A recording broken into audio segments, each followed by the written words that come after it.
27వ వచనం నుంచి ఒకసారి చూద్దాం. ఆదికాండము 24వ అధ్యాయాన్ని మనం ధ్యానించాలంటే 11వ అధ్యాయం 27వ వచనం నుంచి కొంత నాలెడ్జ్ అనేది మనకి ఉండాలి.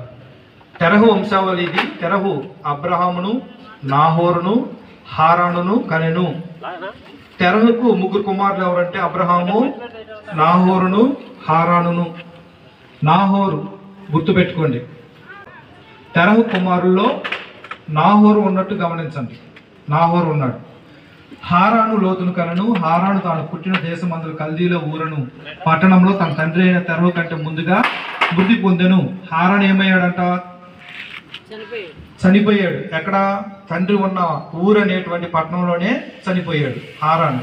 ఇక ఉందే నాహోరును వివాహం చేసుకునేది. అబ్రాము భార్య పేరు శారయి, నాహోరు భార్య పేరు మిల్కా. నాహోరు భార్య పేరేంటి? మిల్కా. గుర్తుపెట్టుకోండి, నాహోరు భార్య పేరు మిల్కా. ఇది ఇంట్రడక్షన్ నేను చెప్తుంది. 24వ అధ్యాయంలోకి వెళ్లే ముందు నాహోరు ఎవరు? అబ్రహాం సహోదరుడు. అలాగే నాహోరు భార్య పేరేంటి? మిల్కా. అంటే అబ్రహాంకి వీరికి సంబంధం ఉందా? సహోదరులే కదా ఇద్దరు, కాబట్టి వీరు బంధువులే, రక్త సంబంధికులే. చూడండి 24వ అధ్యాయం, ఆదికాండము 24వ అధ్యాయం చూడండి. అబ్రహాము బహుకాలం గడిచిన వృద్ధుడై ఉండెను.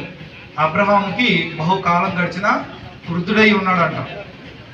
వృద్ధుడైన తర్వాత వారు తన పని తానే చేసుకోలేరు సరిగ్గా. తన పని తానే సరిగ్గా చేసుకోలేని పరిస్థితి. అలాంటప్పుడు తన కుమారుడికి తిరిగి పెళ్లి చేయగలడా? అటు ఇటు తిరిగి పెళ్లి చేయాలంటే చాలా శ్రమ పడాలి, చాలా వర్క్ ఉంటుంది. మరి అబ్రహాం ఏమై ఉన్నాడు? వృద్ధుడై ఉన్నాడు.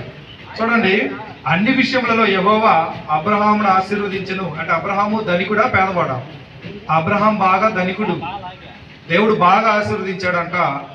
కాబట్టి చూడండి 2వ వచనం, అప్పుడు అబ్రహాము తనకు కలిగిన సమస్తమును ఏలుచుండిన తన ఇంటి పెద్ద దాసునితో